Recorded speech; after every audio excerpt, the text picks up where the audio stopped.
नमस्कार मंडळी, मी सुषमा कोटीकर आणि तुम्ही बघत आहात मंडल न्यूज। आज आहे जागतिक संगीत दिवस। संगीत हा शब्द ऐकल्यानंतरच अंगामध्ये एक वेगळीच खुमारी येते आणि काही रिदम तर असे असतात की ऐकल्याबरोबरच आपले पाय सुद्धा थिरकायला लागतात। तर अशाच या जागतिक संगीत दिनाच्या निमित्ताने मी अमरावतीच्या एका आगळ्या वेगळ्या व्यक्तिमत्वाला भेटायला आलेली आहे, ज्यांचं नाव अमरावतीच्या संगीतामध्ये खूप मोठं आहे। नव्हे तर 2 पिढ्यांपासून ते या क्षेत्रामध्ये काम करत आहे।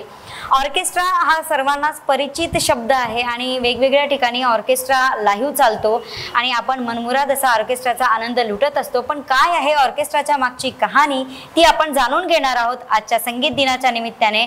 तर मी आलेली आहे राम सर यांना भेटायला, जाणून घेऊया त्यांच्याकडून काय असतो ऑर्केस्ट्रा। नमस्कार सर, तुमचं मंडल न्यूज मध्ये हार्दिक स्वागत। सर्वप्रथम तुम्ही आमच्या दर्शकांना तुमचा परिचय द्या।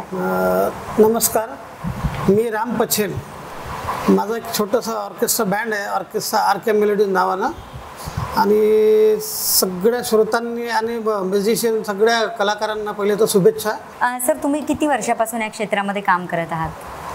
मॅडम, मला जवळपास 30 ते 35 वर्ष या फील्डमध्ये होत आहे आणि याच्या आधी माझे वडिलांनी 20 वर्ष जवळपास त्यांनी ऑर्केस्ट्रा चालवला आहे आणि आता मी सध्या कार्यरत आहोत। याच्यावर उदरनिर्वाह आमचा आहे। ऑर्केस्ट्रा मूळ मुख्य बिझनेस आहे आमचा। मला सांगा सर की वडिलांचा ऑर्केस्ट्रा होता म्हणून तुम्ही या क्षेत्रामध्ये आलात की तुम्हाला पण संगीताबद्दलची आवड निर्माण झालेली होती? वडिलांनी चालवलं आणि मी मॅडम याच्यात संगीतमध्ये विशारद केलेला आहे आणि याच्यामध्ये पूर्ण जीवनच आमचं आम्ही हे केलेलं आहे आणि याच्या भरोश्यावरच पूर्ण आमचं चालत आहे पूर्ण। तुमचे आवडते संगीतकार कोण आहेत? आवडते संगीतकार लेजेंड्स खूप आहेत म्हणा। जुने संगीतकार, नवीन आता एल लक्ष्मी अंबरलाल, नवीन मध्ये AR रहमान आहेत, खूप मोठमोठे लोक आहेत। तर तुम्हाला सगळ्यात जास्त तुम्ही कुठली गाणी वाजवता तुमच्या ऑर्केस्ट्रामध्ये? ऑर्केस्ट्रामध्ये actually light music, semi classical गाणे आम्हाला जास्त आवडतं आणि मी रिदमिस्ट असल्यामुळे मला ढोलकी तबल्याचे गाणे जास्त आवडतात। सोबत मी इलेक्ट्रॉनिक ऑक्टोपॅड वगैरे प्ले करत असतो। तुम्हाला आता तुम्ही अनेक वर्षापासून या क्षेत्रामध्ये काम करत आहात, जवळपास 30-35 वर्ष, आणि तुमच्या वडिलांचे 20 वर्ष, म्हणजे एकंदरीत हा 50 वर्षाचा संगीताचा प्रवास आहे। तर त्या काळातलं संगीत आणि आजचं जे संगीत आपण ऐकतो आहे तर याच्यामध्ये तुम्हाला काय तफावत वाटते? तफावत तर खूप आहे मॅडम। आधी जे गाणे आहेत जे येत असायचे, आता ते तुम्हाला माहीत असेल तर त्यावेळी 30 वर्ष 40 वर्ष जुने जे गाणे आजही ते लोक त्याचं रिमिक्स करून आजही तेच कंटिन्यू करत आहेत। त्यामुळे जुनं ते सोनंच आहे, नवीन येतं काही दिवसापर्यंत चालतं आणि लोक विसरून जातात। बरं, आता एक नवा प्रकार आलेला आहे गाण्यांमध्ये, ज्याला रॅप म्हटलं जातं।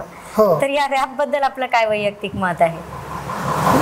असं आहे मॅडम, रॅप हे नवीन पिढीसाठी ठीक आहे, पण मला तर त्याच्यातलं फार काही कळत नाही, कारण की मी शास्त्रीय पद्धतीनं शिक्षण घेतलं आहे। त्यामुळे लाईट सिनेगीत, क्लासिकल, गझल्स मला आवडतात। रॅप हे नवीन मुलांसाठी ठीक आहे। एक्झॅक्टली कुठल्या दशकातले गाणे तुमचे फेवरेट आहेत?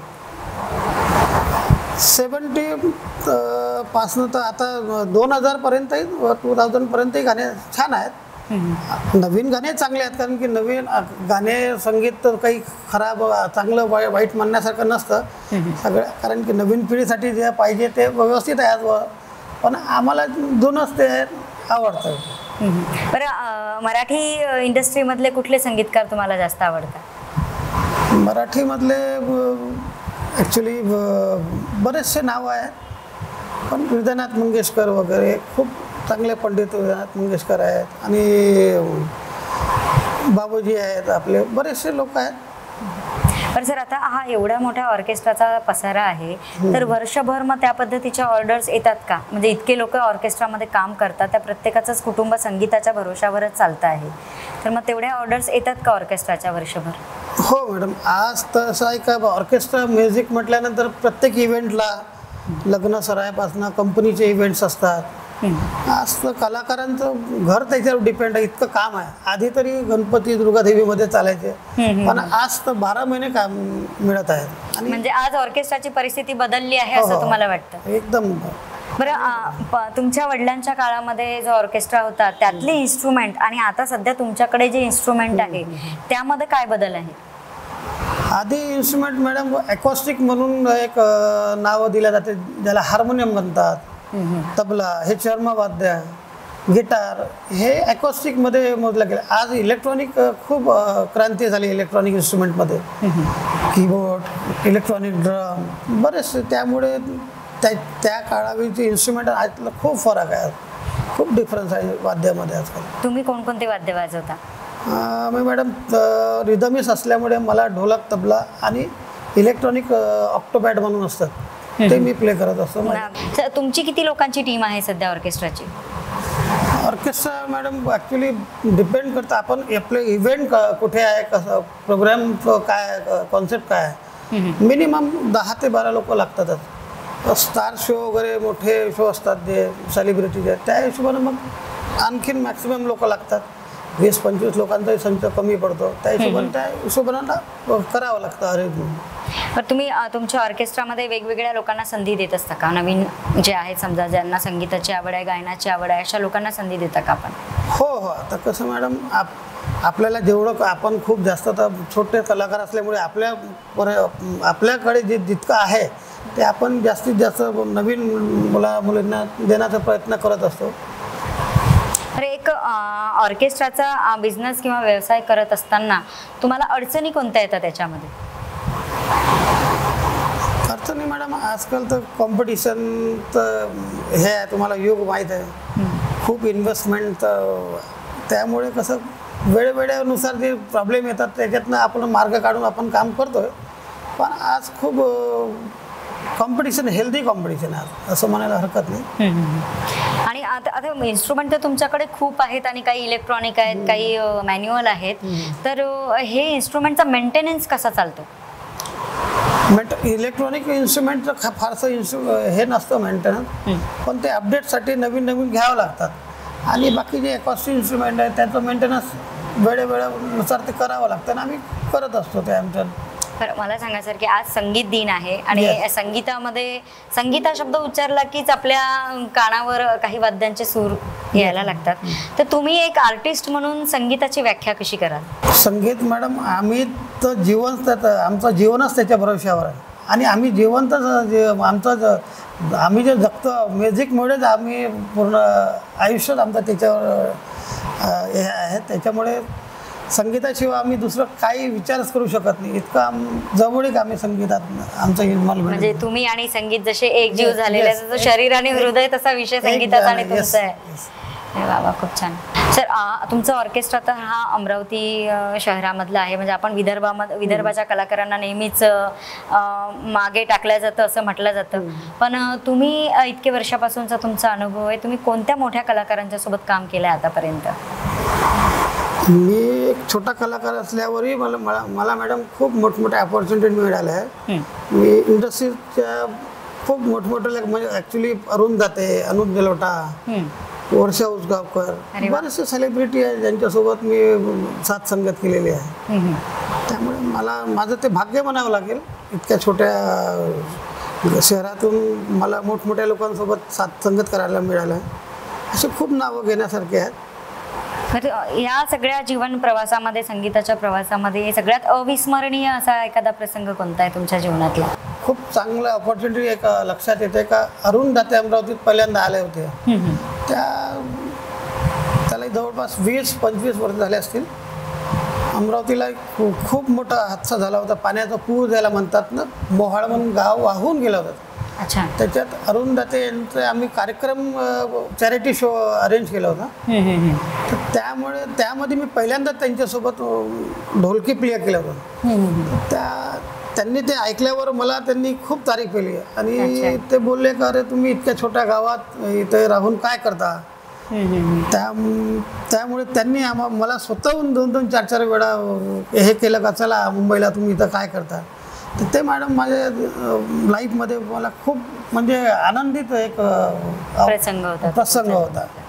सर, 2020 मध्ये कोविड होता आणि जवळपास 3 वर्ष आपल्या इकडे लॉकडाऊनची परिस्थिती होती. मग अशा वेळेला काय तुम्हाला अनुभव आला कोरोनाचा?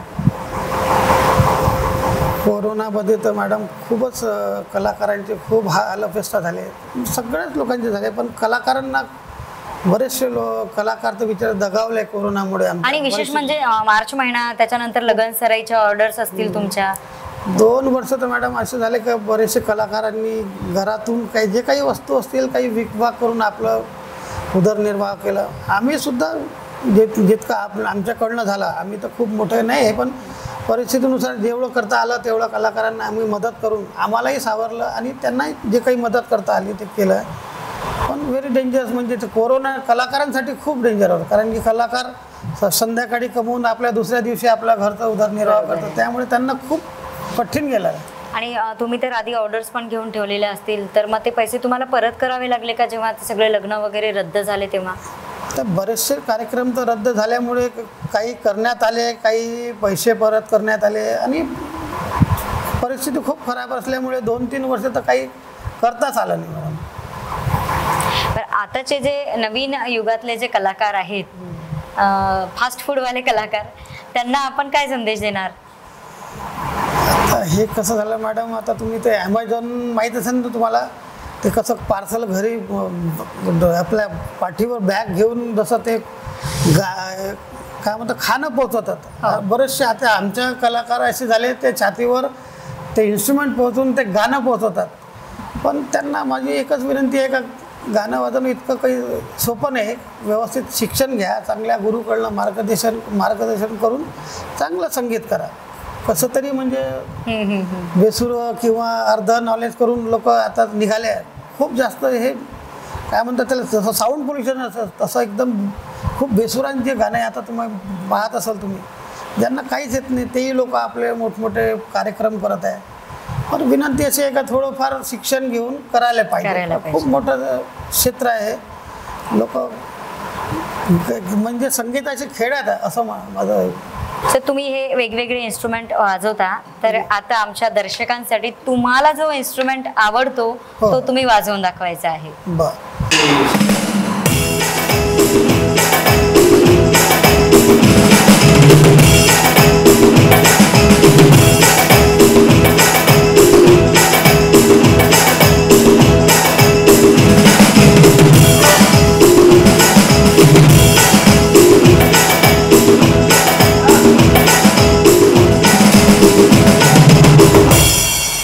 बघा मित्रांनो, संगीत ही एक आराधना आहे. जगातली प्रत्येक कला ही परमेश्वराची देणगी आहे आणि राज सरांना ती देणगी परमेश्वराकडूनच मिळालेली आहे. अनेक वर्षांपासून ते ऑर्केस्ट्रा चालवतात आणि ऑर्केस्ट्रा हेच त्यांचं उदरनिर्वाह आहे आणि संगीतच हे त्यांचं जीवन झालेलं आहे. आज त्यांनी त्यांचा अमूल्य वेळ मंडल न्यूजला दिला, त्याबद्दल मी त्यांचे मंडल न्यूजच्या वतीने खूप खूप आभार मानते.